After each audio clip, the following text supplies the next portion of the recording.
We are Maidstone. Maidstone Radio.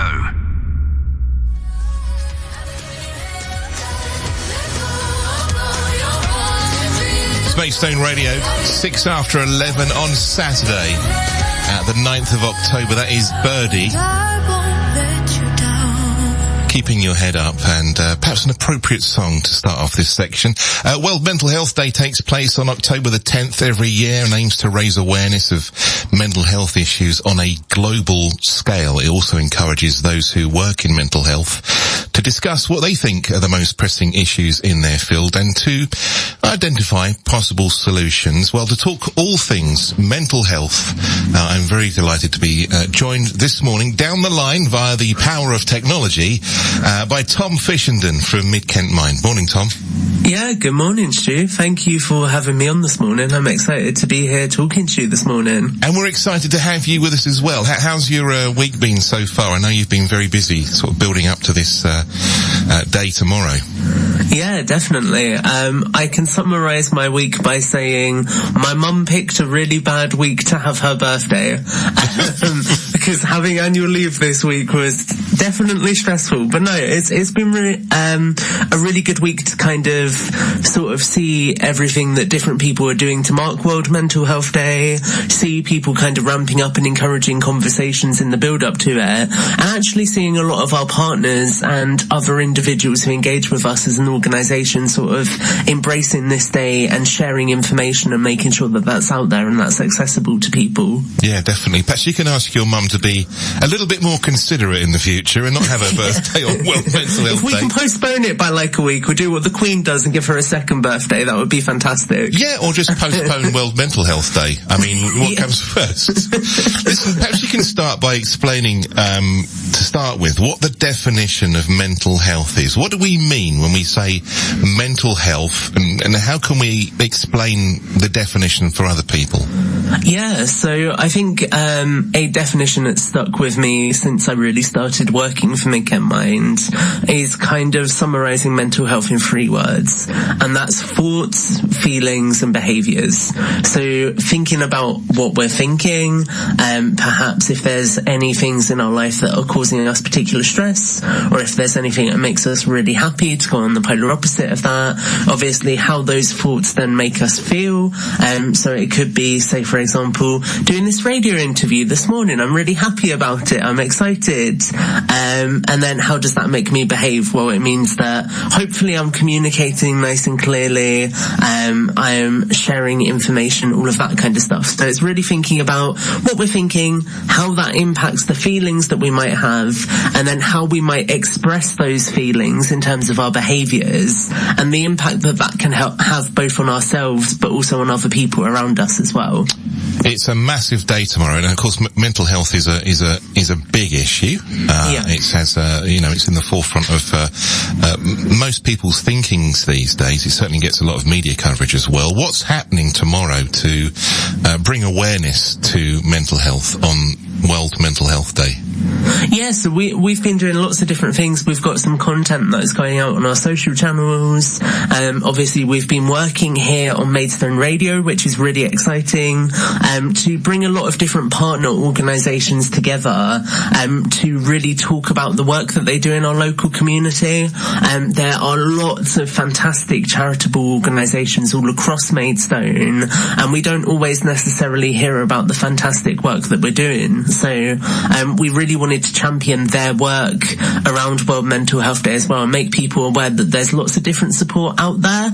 But then more broadly, looking beyond Maidstone and thinking globally, really what tomorrow is all about is having conversations around mental health. So, there's the hashtag World Mental Health Day, which is used across social media. There's the Mental Health Foundation, who will be sharing content, particularly in the UK. So it's really getting everybody from charities to big corporations to small businesses to really think about mental health, and use tomorrow as an opportunity to really have a catalyst to have that conversation, to sort of bridge that gap and get people talking about mental health and get people more open to acknowledging what other people are experiencing as well. Excellent. Well, we're right behind you here. You know, we've got your back, and we're very happy to work alongside you and with you for this very important topic. I suppose perhaps one question might be, how would somebody recognise that they may have a mental health issue, and how does someone acquire a mental illness? Yeah, so it's an interesting question. So the first point, how does somebody acquire a mental health illness? I think it's important to note that mental health is individual to everyone, and it's very, very much circumstantial. So it could be that somebody is born with a particular mental health problem. Say they might be born with being more prone to anxiety, for example. And that can be due to lots of things. It can be due to chemical imbalances. There are a lot of studies around actually inheritance and mental health problems and the potential for them to be able to be inherited from other people. But then obviously the other kind of side of that coin is that person's life and any experiences that they have. So it really does boil down to both nature and nurture. And it can be that if people have adverse life experiences, I'll give you a really good example. We always hear about the armed forces and the fact that those highly stressful situations can have a real impact on their mental health. It can be informed by sort of life experiences as well, and that can then lead to mental health problems developing. So that kind of touches how people can develop a mental health problem, and then how they can be aware of it. It really does vary person to person. Some people may have a lot of symptoms, some people may not have any symptoms at all unless they're in a really stressful situation. So I guess my best advice would be to somebody, if something feels a little bit different, perhaps you're not as happy as you used to be and you can't put it down to anything, or perhaps it is, say for example, you've got to do public speaking and you get a knot in your stomach, you really don't want to do that, then it might be that there's something else there. So I'd encourage you, if there's anything that potentially feels inhibitive to what you want to do, then it's always worth reaching out and having the conversation, because it might be it's not related to mental health, it might be something else entirely, but at least then you're reaching out, you're getting support, and you're actually working out what that is and beginning to understand what that experience is for you. Because like I say, it will be different for everyone. Do you know, I'm sitting here in the studio with my co-presenters Phoebe and Golibe, and we're listening to you, and all of us are nodding our heads, because I think perhaps somewhere deep down inside we do recognise some of the things that you say. Tom, it resonates, it really does. Kind of some of the things you're saying, especially like getting a knot in your stomach, and I think to myself, is that anxiety? I think there's lots of times I've thought to myself, am I struggling with mental health? I know people that do and are at the moment. It seems to be such a broad spectrum, and there seems to be so many people that are affected. Do you think that people can get over a mental illness without medication? Yeah, definitely. So I think the thing is for some problems you will need medication, but equally for things like anxiety, you can really embrace other coping mechanisms for them. So things like, say for example, community activity groups, which is some of the work we do at Midkent Mind. We offer activities like arts and crafts, a walking group, a social group, which encourages people to do activities that get them to do something creative, that encourages another outlet for their feelings, and also allows them to connect with other people and have that peer-to-peer support. And I think sometimes that's the most important thing, actually, is realising that you're not on your own, that there are other people who experience mental health problems, and there are people who you can talk to who might not necessarily understand specifically what you're going through, but they might have an idea of what it's like, and they can share that experience and share their advice on how they manage it. And I think that the important thing to take away from all of this is really the fact that we all have mental health. So we talk about physical health a lot. You know, if you break your arm, you know, you've got to go to the doctor, get, I think, an x-ray. I've never actually done it, luckily. But, you know, go get an x-ray, get it all sorted. Yeah. And in a similar fashion, we all have mental health. We're all going to have days where maybe our mental health isn't necessarily as good as it was another day. So then it's just being aware of the support that's out there for you. And I'll give you a really personal example, actually. I know that sometimes I can be really prone to stress. So whenever I'm having a really stressful week, I will buy myself a Lego set. And it sounds really weird, but it's just something for me to focus on that completely detaches me from everything else. And it lets me forget whatever's stressing me out, lets me focus on that and what I'm doing building that Lego set. So it's really just finding things like that work for you and help to alleviate those feelings so you can manage them.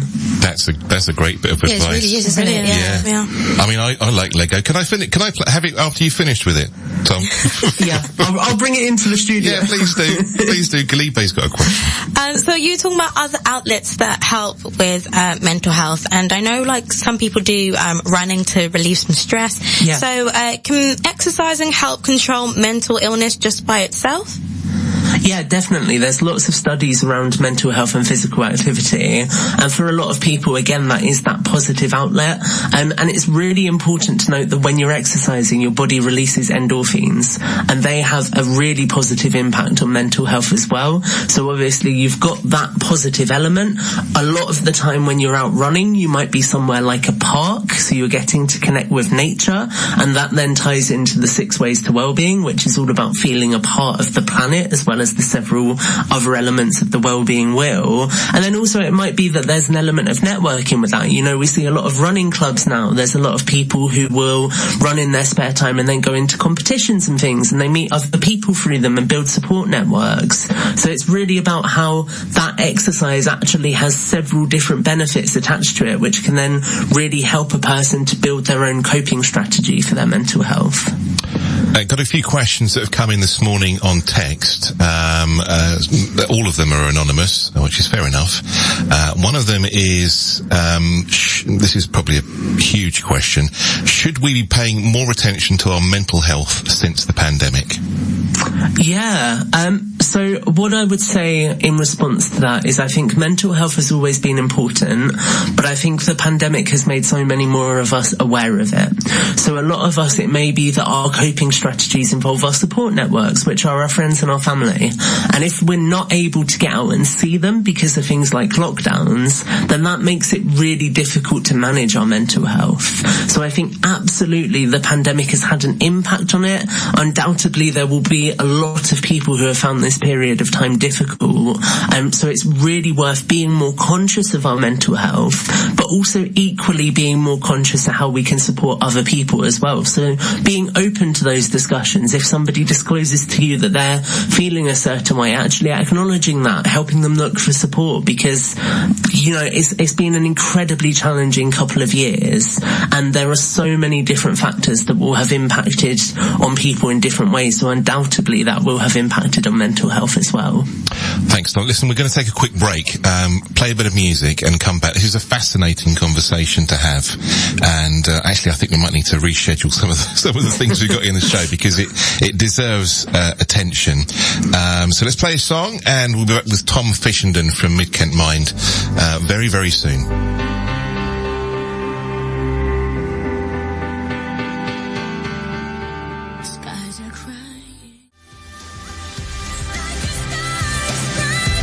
Sam Bailey and Skyscraper. Thank you to Tom who joined us for a good chat about Mental Health Day, World Mental Health Day, which is tomorrow. I wanted to play that song because it has the lyrics, go on and try and tear me down.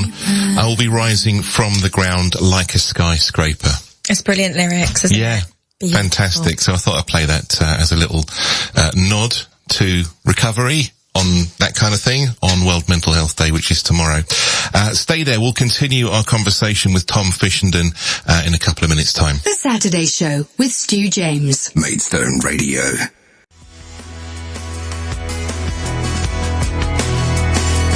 The song called My Old Life from Zuzu on Maidstone Radio 10:29. Listen to me. 11:29. It's Stu, Phoebe and Golibe with you on the day before World Mental Health Day. And we're joined down the line by Tom Fishenden from Mid-Kent Mind. Are you there, Tom? Yep, I am here and ready to continue. Excellent. We're trying to reschedule a lot of the stuff we normally do on the show because it's a very important discussion to have. We got a question in from one of our listeners and they say, regarding mental health, how do we best avoid professional workplace burnout and how do we treat it as an individual and as a manager? That's a really interesting question. So I think as an individual, it's really important to be aware of your own boundaries. So I think it's really easy for us to just want to, especially when you've got loads of big projects going on, kind of continue working and just focus on that. And it's kind of really easy to slip into things like overtime without realizing.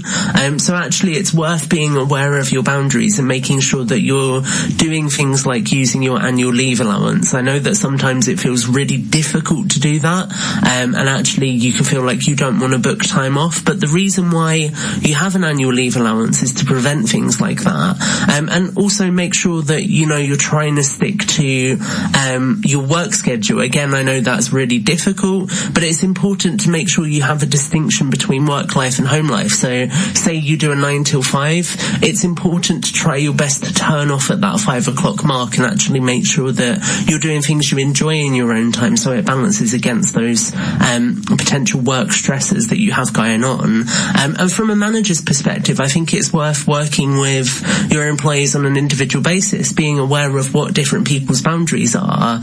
So I'll give you a good example. In our workplace, we have some national mind established sort of welfare plans where everyone can put in different things that our managers can do to perhaps look after our mental health.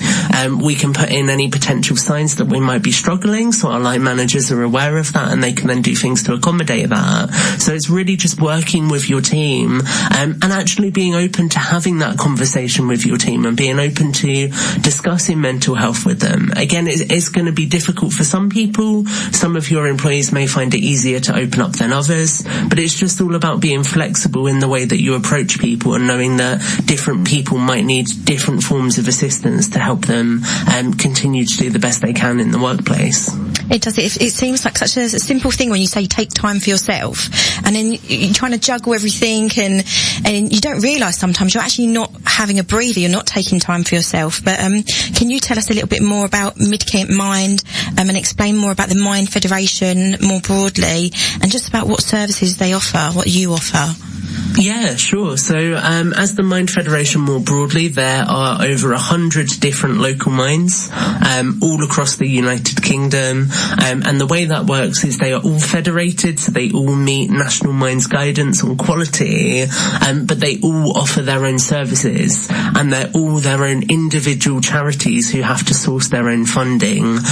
So within Kent specifically, there's 5 different minds. There's South Kent, North Kent, West Kent, East Kent, and then Mid-Kent, which is obviously us.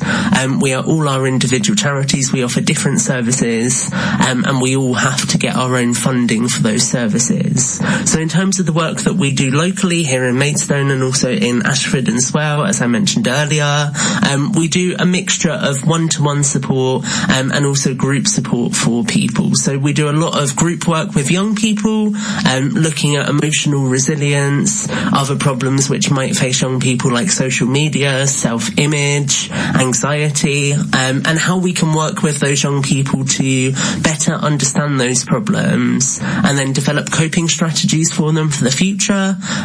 So really about having that structured intervention to help young people understand what they're experiencing and how they can manage it. And that's very similar for our adult support. So currently we have 2 different courses that are available.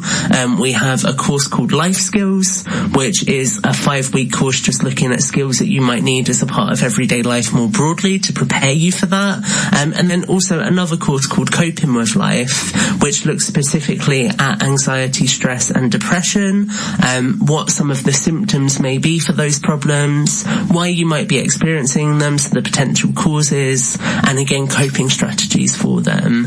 And then we also have a lot of casual support kind of structured around that as well, so things like community groups. Currently we're offering 12-week 6-week programs which are funded by Live Well Kent, and they are groups like a cookery group, a walking group, that kind of stuff, to encourage those positive wellbeing activities as well. And then, as I mentioned, there's a lot of one-to-one support. So we have a low-cost counselling service that's available for both adults and young people, and we also do recovery action plans for both adults and young people as well. And that's sort of 6 weeks of looking at an area where somebody may be struggling with their well-being, helping them to process that, and put proactive sort of goals in place for them to progress past that obstacle for their well-being, so they can learn how to manage that as a part of life. So really, I can kind of summarise that as a lot of what our services look at are particular areas where somebody may be struggling, helping them to understand what they're going through a little bit more,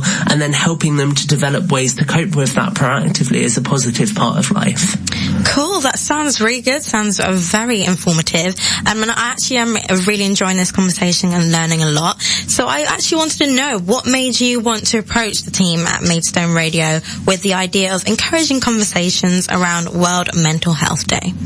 Yeah, so I think every medium is important, right? And every conversation that you can have around mental health is crucial. So traditionally, we do a lot of social media stuff. I'm 22 years old. I grew up with social media. I'm always on Twitter, so that's kind of where my focus is. But actually, there's so many different mediums. There's radio, there's television, there's print, and all of them have got different audiences. And when we discuss mental health, it's really important to remember that mental health doesn't discriminate. You don't have to be a certain age, a certain gender. You don't have to work in a certain industry.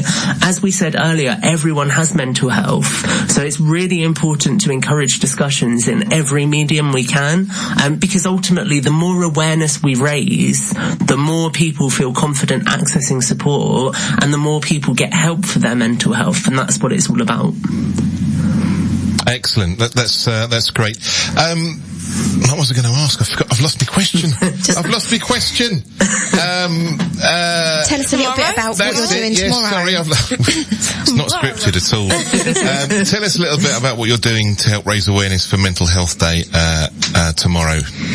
Yeah, so obviously, as you will know, and nobody listening will know, we have been working together for the past couple of weeks to put together a programme of shows here on Maidstone Radio. So there will be some insight from Mid Kent Mind. You'll hear from our CEO, one of our wellbeing workers, and also our lead trainer. And then there'll also be some insight from other organisations like the Young Lives Foundation, Involve, and a couple of others as well, talking about the work that they do for mental health. And then more broadly than that, we've got some content going out on our socials, and we've partnered up with the Young Lives Foundation to look at mental health in young people. So some statistics around that going out on our social channels as well. And for us, it really is more of a marathon than a sprint. So World Mental Health Day is really good because it gets people thinking about mental health, but then it's how we retain that engagement and we keep those conversations going that are really important. You know, it's really good that we have this one day that we can focus our energy around and we can really encourage people to get talking. But then it's about how we continue that momentum and we continue to integrate those conversations as a part of everyday life afterwards as well. I feel suitably educated now on World Mental Health Day. Tom Fishenden from Mid Kent Mind. Give your website a bit of a plug.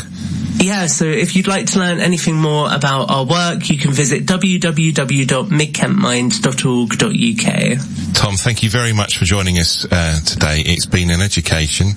Hopefully it's a help to some of our listeners, and it's been really nice to speak to you. Thank you very, very much for joining us. Yeah, likewise. Thank you so much for making this possible. I think Tom would be a good presenter. Yes, indeed, yes. Do you know what? I think he probably would. Thank you. We should talk about this later, Tom.